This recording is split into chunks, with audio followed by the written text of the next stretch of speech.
My father left me and my 6-year-old under the glowing blue shelter sign, like he was dropping off something the house did not need anymore. Rain poured off the awning in silver ropes. My son was shaking so hard his teeth clicked. I still had one hand on his backpack when my father looked past me and said, "Her brother has a future. She has excuses."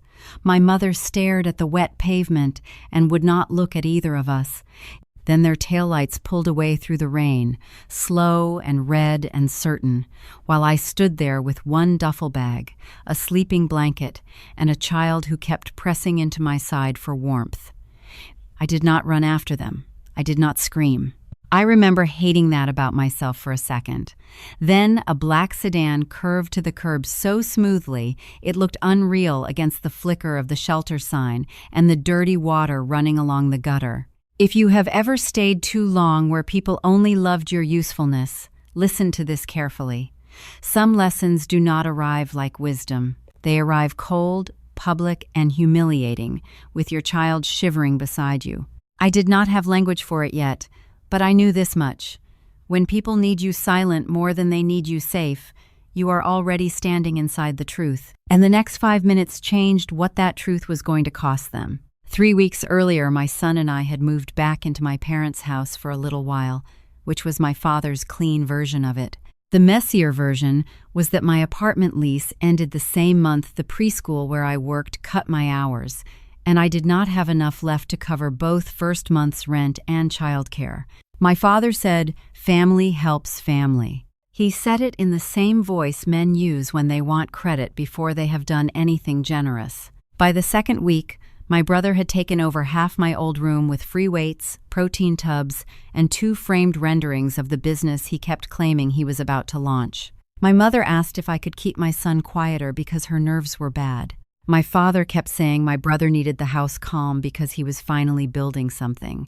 Each time he said it, something small and sour moved in my chest. I just did not know yet that he meant more than a business. That was the pattern I had spent years explaining away. I was good enough to sit up with my grandmother when her breathing turned rough at night. Good enough to sort her pills, track the rent envelopes from the duplex, call repairmen, balance small shortages, and keep little domestic disasters from becoming real ones. Good enough to carry the parts nobody bragged about. But the second I needed room for myself and my child, all of that invisible work got translated into one family word: burden. The sedan door opened, and a woman in a dark coat stepped out with an umbrella already raised. She came straight toward me. Not the shelter desk, not the parking lot, but me. "Elena Marrow?" she asked. I said yes before I could stop myself. Her face changed not into pity but into confirmation. "I've been trying to reach you for weeks," she said. "There are papers you were never meant to miss." Behind me, the volunteer held the shelter door open. In front of me, the woman tightened her hand around a leather folder. That was the first crack. A minute earlier, I was just the daughter who had become inconvenient enough to throw away in the rain, just the sister whose failure made everybody else feel noble. But when that woman said my name, the whole night tilted. My parents had not left me there because I had nowhere else to go. They had left me there because behind all their polished talk about my brother's future, there was something they needed me not to see, and for the first time in my life, I was hurt enough to look at it. The shelter smelled like bleach, wet socks, and burnt coffee that had been sitting on a warmer too long. My son fell asleep with his cheek pressed against my arm before they finished intake. Every few minutes he twitched from the cold still trapped in him. I kept rubbing his back through his damp jacket like I could erase the last hour if I kept my hand moving. The volunteer set a paper cup of cocoa in front of me, and I realized I was still holding my keys to my parents' house. I do not know why that hurt more than the rain, but it did. Their house key was on a ring with a tiny brass church my grandmother had given me when I turned 19. She used to say a key was not proof you belonged somewhere. It only proved someone expected you to open things for them. Sitting in that shelter chair with my son asleep against me, I heard the line the way she had meant it, and it made me feel stupid in a way pain alone never could. For 2 years before she died, I kept almost everything around my grandmother from slipping into chaos. I refilled the orange prescription boxes every Sunday night at her kitchen table, I paid the plumber once when the upstairs tenant's pipe burst because my father didn't have time for all that nonsense. I kept a ledger in a black composition notebook because rent came in uneven and repairs never did. When a tenant missed a payment, I covered the gap until the mortgage draft cleared. Nobody called that sacrifice. They called it me being around anyway. My mother called it helping out, which was how she labeled anything that would have sounded ugly if she named it correctly. If I drove Grandma to wound care, I was helping out.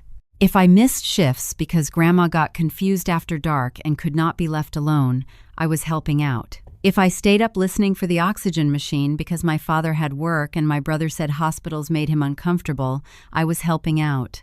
Funny how the family word for unpaid labor gets softer the more it costs the person doing it. The woman from the Sedan gave me her card while my son slept. Dana Mercer, Probate and Estate Administration. Even then, I almost apologized to her for the inconvenience of me. That is the part I hate remembering, not the shelter. The reflex to make myself smaller in front of a stranger because I had spent so long being told every need I had arrived too loudly. Dana did not let me do it. She opened the folder and asked whether I still had any of my grandmother's records. I told her maybe. A ledger, medication lists, old envelopes, my phone notes if they had not been wiped when my screen cracked. She nodded like she already knew more than I did and was trying not to rush my dignity. Then she said my grandmother's trust had required formal notice to be sent twice. Both notices had been mailed to my parents' address because that was the last residence on file for me. Both had vanished there. The second she said it, I knew it was true. That was exactly the kind of thing my family would call unfortunate while doing it on purpose. I opened the duffel bag at my feet and started pulling things out one-handed so I would not wake my son. Socks, crayons, my charger, a sweater that smelled like my mother's detergent. At the bottom was the black composition notebook, warped from weather but still intact. When I touched it, a memory came back so fast it almost made me dizzy. My grandmother tapping the cover with one bent finger and telling me, "Write it down, honey." People get generous with lies when they think tired women won't keep records. She was the only person in that family who ever looked at me like my attention had value. Not because I was nice, because I noticed what held and what slipped. I remembered due dates, smells, numbers, names, medication strengths, which ceiling stain meant trouble instead of weather. My father liked to talk about builders and providers. My grandmother trusted the one who could keep the roof from quietly failing over everybody's head. That difference sat in my lap that night, black-covered and rain-warped, while my son breathed against my side. Dana looked through the first pages without touching more than the corners. Dates, rent amounts, appliance repairs, notes from hospice, reimbursements never made. Little initials in the margins, mine and Grandma's both. Then she asked whether my brother had been involved much in my grandmother's care. I laughed before I meant to. He came by for pictures and casseroles. For the easy half hour after the hard work was done, when a man could stand in a doorway and look concerned, I was the one in the pharmacy line afterward fixing what everybody else forgot. Dana closed the notebook carefully and said there was a meeting in less than 48 hours with the bank, the attorney handling transfer papers, and my father and brother. "They are moving quickly," she said. "Too quickly." Then she looked at me, not at the soaked duffel or the shelter cot waiting in the next room, but at me. "If you don't appear," she said, "their version of your role may become the version attached to the record." For the first time that night, the cold left me. Not because I felt safe, because I finally understood what they had really thrown us out to protect. The next morning, Dana took us to her office before the city was fully awake. My son sat at one end of a polished conference table eating dry cereal from a paper cup and drawing rain with a blue marker on the back of a legal envelope. I kept apologizing for him making crumbs until Dana finally said, very gently, "Elena, nobody here is inconvenienced by a child eating breakfast." I went quiet after that because I did not know what to do with kindness that did not come with a bill. Her office was warm in a way my parents' house had not felt in years. Not fancy, just steady. The heat worked, the coffee smelled fresh. Nobody sighed when I asked to use a phone charger. Those little things got to me more than the shelter had. Pain is one thing, Relief is another. Relief can make you see how long you have been living bent. I sat there in borrowed dry clothes, watching my son color a dark line across the edge of the envelope, and realized I had spent too much of my life mistaking permission to stay useful for proof I was loved. Dana laid the file open piece by piece, not dramatically, not like television, but with the kind of care that makes the truth harder to run from. There was my grandmother's trust agreement, a later amendment, a letter of wishes, signed but not theatrical, copies of 2 formal notices mailed to my parents' address, certified mail receipts, one envelope marked delivered, another marked attempted, then redelivered. Dana did not need to say my father had intercepted them. The pattern sat there on the table without asking for help. For years I had organized his messes. Now I was looking at one he could not fold small enough to hide. The trust did not make me rich. That would have been easier to dismiss as fantasy. What it did was much more specific, which is how I knew it sounded like my grandmother. She had placed the duplex and its operating account into the trust.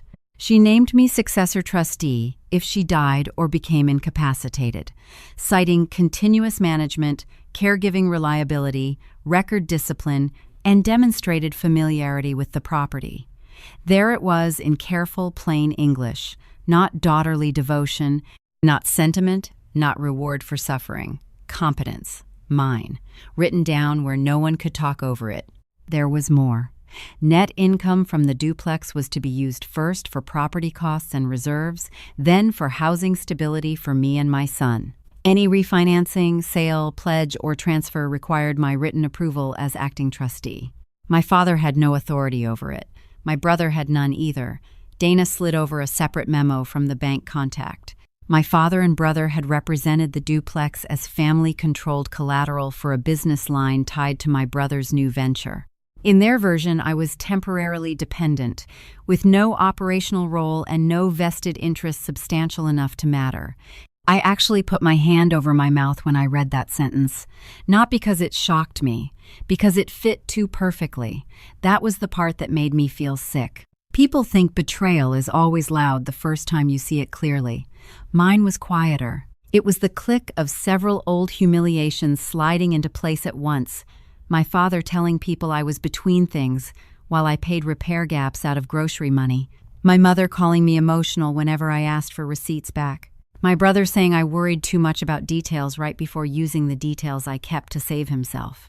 Dana asked if I needed a minute, and I said no because that is still the ugliest reflex I own. Then I stood anyway and went to the window with the memo in my hand. Outside, 2 men in orange vests were jackhammering a section of sidewalk. One of them stopped to stretch his back, and I had the absurd thought that even he was being more honest about labor than my family ever had. When I turned back around, my son had drawn a little black car beside the rain on the envelope. I do not know why that almost undid me, but it did. We spent the next hour building not revenge but sequence. That mattered to Dana, and by then it mattered to me. She asked what original records I still had access to. I listed the ledger, photos of meter readings, texts from tenants, 2 pharmacy receipts, hospice visit logs, and a notebook where I had tracked late rent against emergency repairs. She asked which tenants knew me by name. Both of them, I said. Which contractors took instruction from me, the plumber, the roofer, the pest company, who had keys when the upstairs lock jammed? Me. Every answer made the same shape more visible. Then Dana showed me the line in my grandmother's amendment that made my father's timing make sense. If I could not be located, or if I affirmatively declined to serve, the court could appoint a neutral fiduciary to manage the property until beneficiary issues were sorted. My father and brother had been moving fast because neutral management would slow everything down and expose the books. What they wanted was cleaner, make me look unstable, unavailable, and too dependent to be taken seriously. Dump me at a shelter, keep me off the record, and finish the bank meeting before I could stand up straight enough to object. That should have made me cry. Instead, it made me cold, not empty, useful. I thought about every time my father had called me dramatic for noticing a discrepancy. Every time my mother had said, "Don't start," when I asked why my brother's mistakes became family emergencies and mine became character flaws. Every time I had laughed something off to keep the peace, then lain awake, replaying it with the shame of a person who knows she helped write her own erasure. By then, the humiliation was no longer that they had done this. It was that they had counted correctly on my old instinct to disappear. So I made my first clean decision in years. I was not going to call my parents and ask for an explanation they had already spent a lifetime avoiding. I was not going to text my brother and invite another slick paragraph about stress and misunderstandings.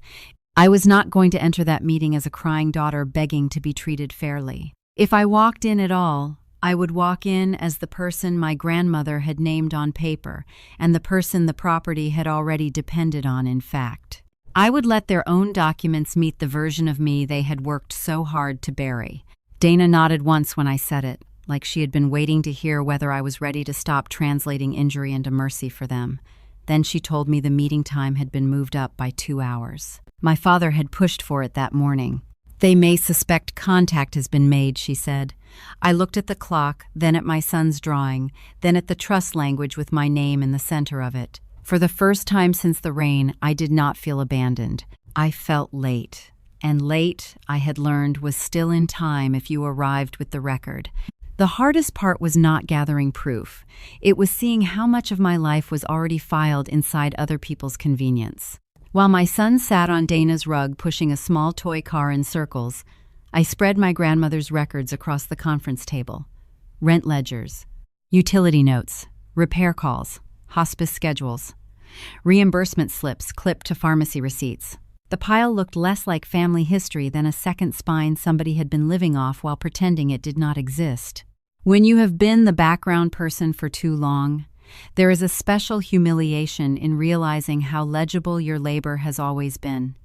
My father liked to talk as if I drifted through life on bad luck and feelings. But every working part of that duplex had my handwriting on it somewhere. Gate codes, meter readings, tenant delays, which roof stain meant trouble, and which one only spread when it got cold. He called me disorganized for years while borrowing the order I made and renaming it common sense.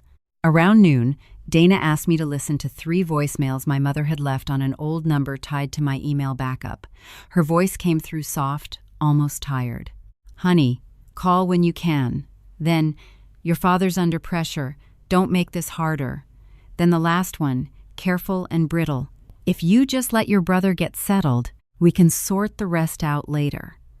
I sat there staring at the speaker while the message replayed and felt something settle inside me for good. That was when I understood the shelter for what it was, not a cruel impulse, a tactic. They did not leave me there because they had finally run out of patience. They left me there because chaos makes women look unreliable on paper. A mother wet from the rain with a frightened child and 1 duffel bag is easier to describe as unstable than a trustee with ledgers, receipts, and a memory that does not bend. The humiliation was not separate from the theft. It was part of the filing system. I told Dana the truth a minute later. They counted on me being too ashamed to show up. Saying it out loud made my throat tighten because it sounded exact. Shame had always been the family solvent. It dissolved questions. It dissolved memory. It dissolved the line between what I had given and what they told me I owed. Once I named it, I could see how many years of my life had been cleaned up with it. By mid-afternoon, the mess I brought in had become a packet. Dana built tabs with the concentration of someone mending bone, caregiving chronology, property management history, operating expenses I had advanced personally, notice failures, trust language.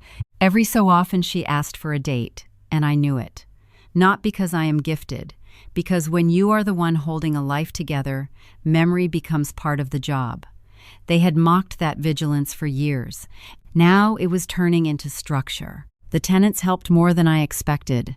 Both confirmed that after my grandmother's health declined, I was the person they dealt with for repairs, late rent, lockouts, exterminators, and utility interruptions. The upstairs tenant still had texts where I talked him through shutting off the water main while waiting for the plumber. The downstairs woman emailed copies of money orders made out exactly the way I had instructed after my father once deposited a rent payment into the wrong account and blamed the bank. Neither tenant sounded surprised by any of it. Outsiders had seen my role more clearly than my own family ever admitted. At 4, Dana got off a call with the bank contact and closed the office door before she spoke. My father had become impatient. He was pressing for an immediate discussion of collateral readiness before the formal transfer review. He was talking too much, which meant he was scared. Then she showed me the draft summary their side had circulated. My brother was described as the future operating face of development. My father, strategic advisor. Me mentioned once in a line about temporary housing instability and inconsistent employment. I read that sentence twice and laughed. A short, ugly sound that did not feel like mine. Temporary housing instability. As if rainwater on my son's sleeves had fallen out of the sky by itself. As if inconsistency were some private flaw instead of the bill left over after years of unpaid care and patchwork work. They had built a language where every consequence of my labor could be reframed as my defect. I thought about my grandmother's kitchen table, the ledger open, my pen moving while my brother slept, and my father watched television too loudly in the next room. Something in me stopped grieving him then, not forever, just enough. We finalized the entry plan before sunset. Dana would let my father talk first. Let him commit to the version of me they had polished for the room. Let my brother lay out the future they thought they were buying with my disappearance. Then Dana would place the trust amendment, the failed notices, and the caregiving management packet on the table, in that order, not to embarrass them theatrically, to close doors one after another. No room for miscommunication. No room for my mother's soft voice asking for calm while standing on my neck. After my son fell asleep on the office couch, I sat alone in reception and looked at the toy car beside his shoe. The building had gone quiet. Somewhere down the hall, a copier lid dropped shut. I called the shelter and told them we would not need the bed the next night. When I hung up, a flash of shame still moved through me, as if leaving need behind too fast made me ungrateful. That was the old training. The newer voice underneath it was calmer. They had wanted me wet, tired, and invisible. Tomorrow I would be none of those things. Tomorrow I would walk into the room they had prepared without me, and I would bring the part of the story they needed buried before it could speak. The meeting was on the 7th floor of a bank downtown, in a room with frosted glass walls and a walnut table that made everything feel colder than it needed to. Dana and I came up from the garage in the same black sedan that had pulled to the shelter curb the night before. I wore one of her spare blouses and a dark cardigan. My son stayed downstairs with her assistant and a coloring book. I hated leaving him out of sight, but I hated more the thought of him hearing my father reduce our life to something tidy and deserved. My father was already talking when we walked in. He stopped only when he saw me beside Dana. My brother looked at me like I was a detail that was supposed to have been handled. My mother lowered her eyes, then lifted them just long enough to check whether I looked tired enough to be dismissed. Across from them sat a loan officer, a junior bank attorney, and Mr. Cresswell, the probate lawyer whose name I knew from the notices I had never been allowed to see. For a second, no one spoke. Then my father smiled the way men do when they think tone can recover a room. "Elena," he said, "I didn't realize you'd be joining us." Dana sat down and set her folder on the table. "Miss Marrow is not joining you," she said. "She is here because this meeting concerns property and authority interests you failed to disclose accurately." The silence after that felt like the first honest thing in the room. My father turned toward the banker. "There's been a family misunderstanding," he said. "My daughter's under a lot of stress. Housing issues, work issues. We've been trying to give her time to stabilize," my brother added. "Nobody's trying to cut her out. We just can't keep putting everything on hold every time Elena's life gets complicated." He said it in the polished voice he used whenever he wanted selfishness to sound strategic. For one hot second, I felt the old urge to explain myself into dignity. Then Dana slid the trust amendment into the center of the table, and the room began to belong to paper instead of tone. Mr. Cresswell read the paragraph twice. Successor trustee, continuous management, caregiving reliability, demonstrated familiarity with the property. My name sat there in black print, plain and final. The loan officer looked at me and asked whether I had been acting in a management and caregiving capacity before my grandmother died. My father cut in. Informally, she helped out from time to time. Dana opened the packet behind the amendment. Ledger pages, meter photos, tenant emails, hospice calendars, repair invoices with my initials, besides service calls. From time to time, she repeated, and even that small echo tightened my father's face. The upstairs tenant's email was read first, then the downstairs tenant's payment trail, then a plumbing invoice from 2:14 a.m., on a January night my father had once described as one of those things that somehow got fixed.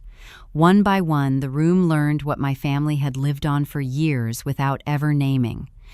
My mother tried next, in the soft, tired voice she used when she wanted strangers to mistake avoidance for grace. Elena was devoted to her grandmother, she said. No one denies that, but she's emotional, and lately she's been overwhelmed. We thought it was best not to burden her with legal confusion until she was in a stronger place. I looked at her and remembered her not looking back under the shelter sign. Same woman, same mouth, just drier now. Dana placed the certified mail receipts on top of the packet, delivered to my parents' address.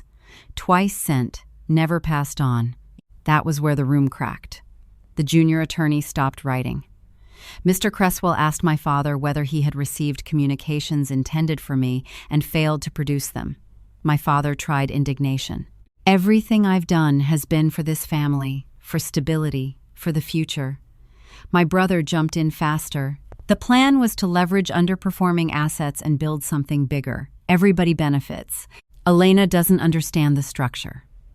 The loan officer turned to the trust clause, restricting any refinance, pledge, or collateral use without my written approval as acting trustee. He closed the folder. Then there is no collateral discussion to have, he said. Something changed in my brother's face then that I had never seen before. Not guilt, dependency. He looked at my father the way children do when a grown person finally stops being magic. Mr. Cresswell asked whether I was willing to accept formal recognition as successor trustee effective immediately, subject to routine filing. I said yes. My voice came out steadier than I felt. Then I looked at my father and said the only sentence I wanted left in that room after I was gone. You didn't mistake me for weak. You mistook me for willing. Nobody answered. They did not need to.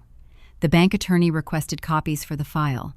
Mr. Cresswell stated that prior representations minimizing my role would need correction.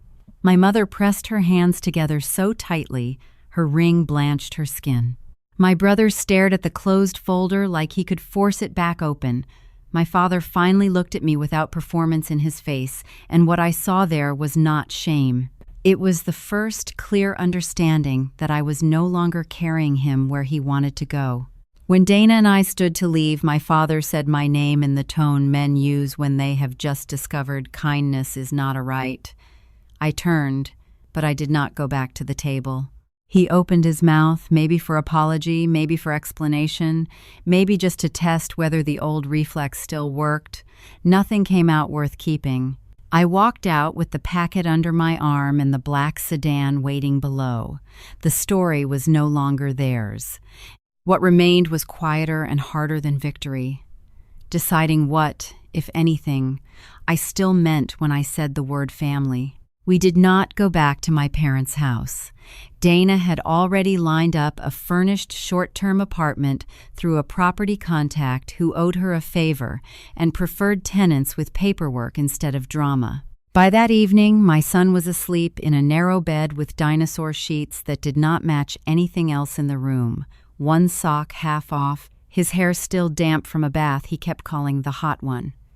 I sat on the floor beside him for a long time, listening to the radiator click and feeling the kind of quiet that hurts before it heals. The formal filings moved fast after that, faster than my father had expected and slower than my nerves wanted. Mr. Cresswell recorded my acceptance as successor trustee. The bank withdrew the collateral discussion, Dana sent notice that all future communication regarding the duplex and operating account was to come through counsel or directly to me in writing. That last part mattered more than I thought it would. For the first time in my life, I did not have to fight to be heard over family tone. The record had learned my name, and it was not asking permission to keep it. My mother called twice that week. I let both calls ring out. Then she sent a text that said, "We never wanted this kind of division." I stared at the message until the screen dimmed. Division. Another clean word for something ugly. There had already been division under the shelter sign, in the rain, with my child shaking against me while she looked at the ground. I did not answer. Some silences are not punishment. They are the first honest border a person ever draws. A few days later, I went to the duplex alone. The upstairs tenant waved from his window. The hibiscus by the side steps had gone wild because nobody had cut it back. Inside the utility closet, the old labeled keys still hung where I had left them months before. For a second, I had to lean one hand against the wall because grief moved through me so suddenly. Not for my father, not even for my mother, for the version of me who had really believed that if I carried enough, one day they would call it love. I locked the operating account papers in the metal box my grandmother used for taxes and insurance. Then I set my own folder on top of it, with my name on the trustee line in plain black print. It was not a dramatic image, just paper, a lock, a quiet room. But dignity rarely arrives with music. Sometimes it is only this: a thing being called by its right name at last.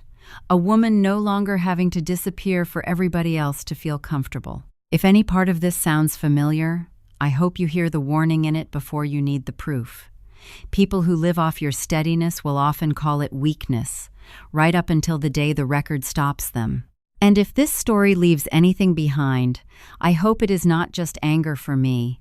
I hope it is a little more protection for whoever has been taught to confuse usefulness with belonging. That night under the shelter sign, I thought my life had narrowed. It had not. It had finally told the truth.